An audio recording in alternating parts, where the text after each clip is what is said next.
Hi, Jim Krigbaum here from Seattle, Washington. I'm here to talk to you today about moving your product from being a commodity to being a niche product.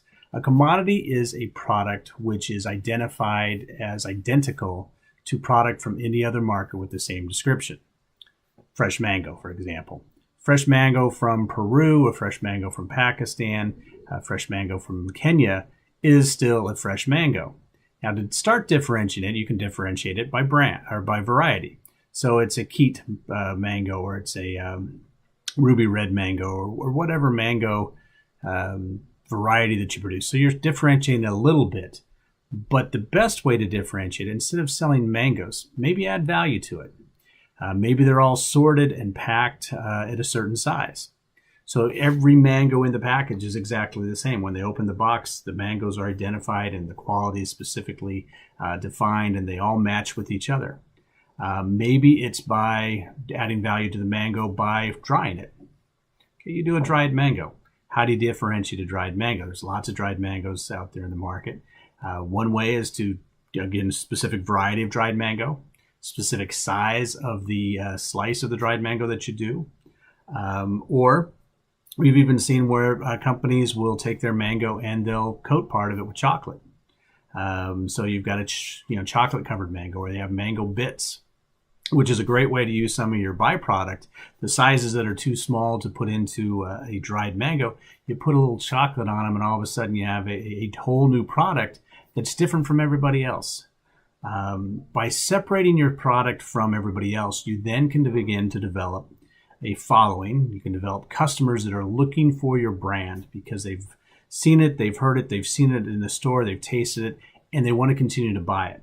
So when they go and they pick up a mango, if they can see that your logo is on it, the little sticker on there, it's yours, they know it's got a certain sweetness, it's got a certain variety, a certain size that they like. Or if they're going in and looking for snacks, and then, okay, I can buy a bag of dried mangoes from the Philippines or from Thailand or from Peru or wherever, but I'm looking for a specific one because I want to find a niche. So I look at an organic mango, or I look at an organic fair trade mango. So these are just branding to a certain extent, the fair trade, and the marketing is how you set up your organization and your product, but it separates it. So all of a sudden you're not in the big mango field, you're in the dried mango, organic, certified fair trade, or you're in the dried mango with chocolate coating. And maybe it's a certain flavor of chocolate. Maybe you're from Grenada, for example, which has a fantastic chocolate, and they have mangoes. Put the two of them together, so you have a Grenadan mango with Grenadan chocolate. So there's a lot of things, and you try and think about how, as a consumer, how do I find something that's different? Consumers, they can buy from anywhere. I mean, you move up the consumer ladder and you get to the buyers.